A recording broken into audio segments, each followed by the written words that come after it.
course I am. When have you been at your most starstruck? I try not to be, because I think everyone's human and everyone, you know, goes to the toilet. So... That is true. That is true. They do. I don't like to think you don't, of it. No. What about the person you would most like to act with, or role models that you sort of have in that world? I don't know. My favourites are dead, really. That's going to be a tough. That's going to be a tough one. Cary Grant, they're all dead. Yeah, aren't they they are. I think the greats have gone. You know, I like Marlon Brando, Oliver Reed. He's a big hero of mine. They're gone. So. There must be someone now, though, that you but see when you and went think, into oh, Corrie, then, when you went into Corrie, did you go, whoa, I'm at Coronation Street? Because everybody goes into Coronation Street. When I first went in and Bet Gilroy, I was really kind of, whoa, did you not do that? Yes. Yeah. Well, that's it. Are you all right there? No, it's just I don't know what she's taking, but... I'll give you some crack later, it's fine. It was... I mean, I didn't really watch Corrie. So I'm going in that I didn't really know anyone. Oh, that's probably quite a healthy attitude to have, I would think. Yeah, it was good, so I wasn't kind of fazed, which is a good thing to be. But obviously I grew to know everyone there and realised they were all great people and great actors. They all went to the toilet. They all went to the toilet. Ken Barlow went, come on. Bruno Langley, everybody.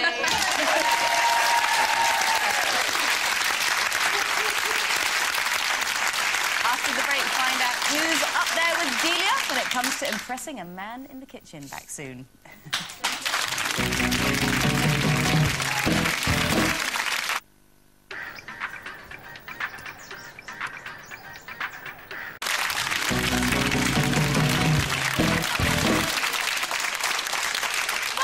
Wednesday's lively loose women. Still to come, something tells me he's into something good. Chat and music from Hewson Noon.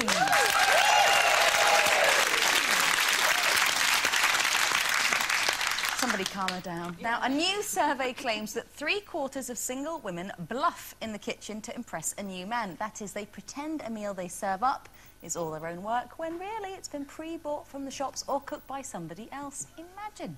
So can being a domestic goddess be the key to a good relationship? And is it important to show a man you're a whiz in the kitchen when you first meet him, Jane McDonald?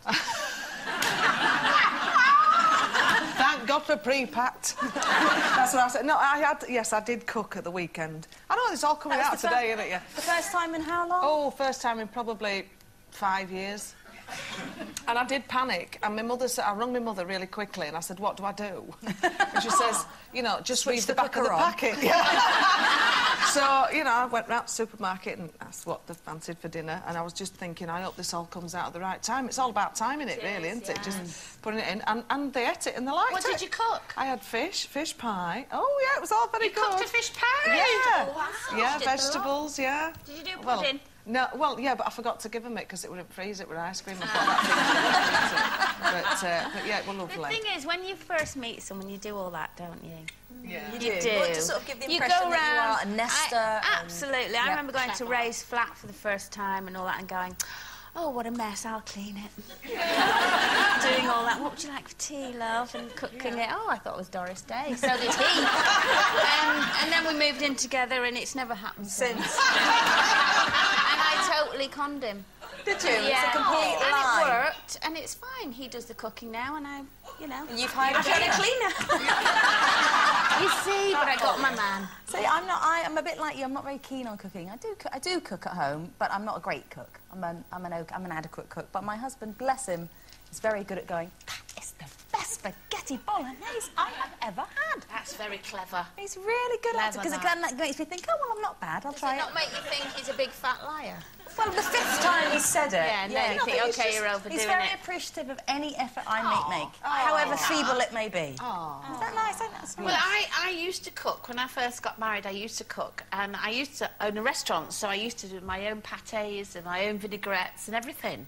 Oh, yes. Oh, yes. Thank you very much. Was this for the poodles in the pram? For the tea club? For the tea club, when I had my own tea club. And only poodles, Billy, no mates. But the thing is, once I did that, and that was fine, of course, if you have children, you cook all the time.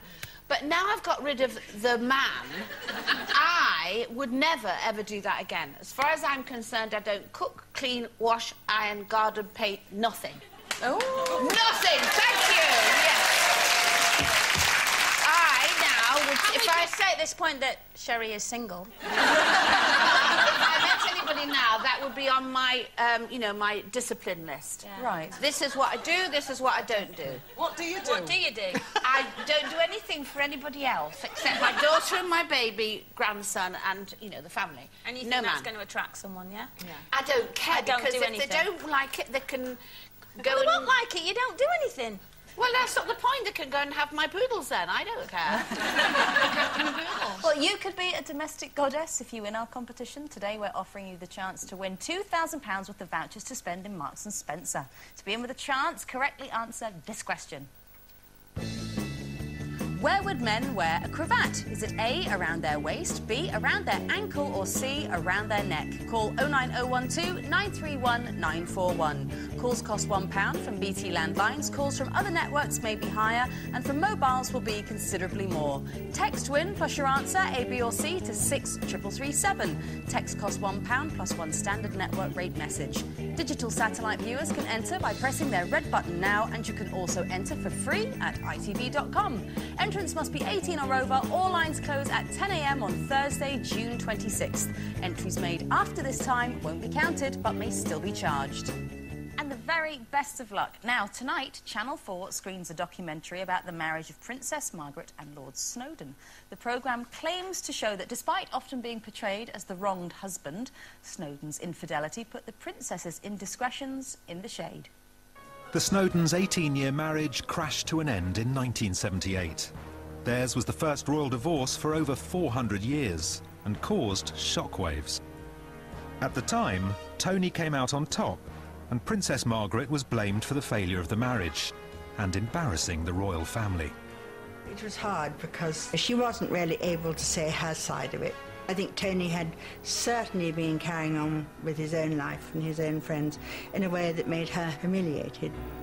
Now, Princess Margaret was largely vilified for being the first royal to divorce in over 400 years, and it's been reported that she felt greatly ashamed of that fact.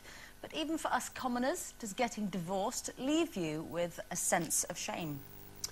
Oh, yes, I think it does. I remember, because it's the failure side of things, and it's the having to phone your family and friends, and you just feel, even if it's not your fault, you just think, I've become that statistic, and I felt quite ashamed, as well as the failure. I just felt ashamed that I was the kind of first one in my family that had ended up getting divorced, and that it had all gone wrong for. And Well, not through your fault.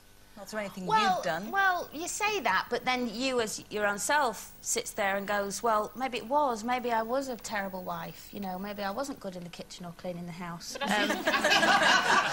I think women do take everything on board for themselves, though, don't they? They actually take all the blame. I don't know many men who would sit there and say, actually, I'm ashamed. It was probably my fault. I don't know many men who would do that. I think you're wrong there. I think you're generalising. I think a think lot so? of men do feel very inadequate when they get divorced. Shane, you know, further on down the line, looking back on it, when all the hurt and pain had died away, I think now he would say he was ashamed of, you know, of it all falling apart. Yeah, you know. I don't think, you know, oh dear, love, we're going to have to sort you out, aren't we?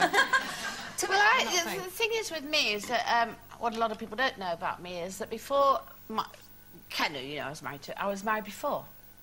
I had a ridiculous, absolutely ridiculous marriage, and it's too long, boring to go into, but I got married to this man one day in a long black dress. I left him that night, realising what a terrible, terrible mistake I'd done, and I'm not even sure now why I even did it. And I was very ashamed that I'd even gone down the route of marrying somebody like this. Anyway, I ran away, and he happened to find me anyway, and I went back with him. I was ashamed for going back, because I thought, have you got no guts that you can get away from this person? And the funny thing is, as I was running away, thinking, I've got out of this relationship, I sat down on a step on this road and I thought, how ashamed am I of what I'm doing? To marry him in the first place. Now I'm running away from something. Can I not do anything right? Can I not get any of this right? Anyway, long story to that is that I did eventually get away from this man, and I was divorced from him, and it was the most horrendous time of my life, and the wrong thing to do. And then I married Ken, and that was fine. But then, after that, years later, having married Ken, I was then ashamed of finding out about affairs and things that he'd had, and that I would have been yet a fool again, not knowing what somebody had done to me in my life. I mean, it goes on, doesn't it? I think